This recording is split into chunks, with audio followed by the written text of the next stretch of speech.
गरुडगमन तव चरणकमलमिह मनसि लसतु मम नित्यम्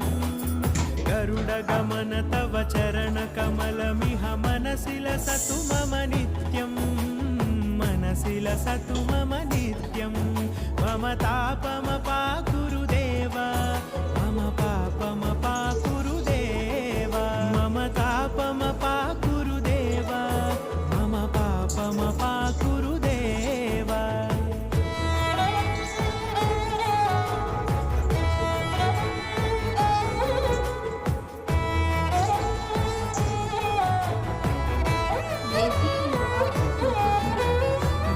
जनयन विधिनमुचिहरण मुख विबुध विनुत पद पद्मा जल जनयन विधिनमुचिहरण मुख विबुध विनुत पद पद्मा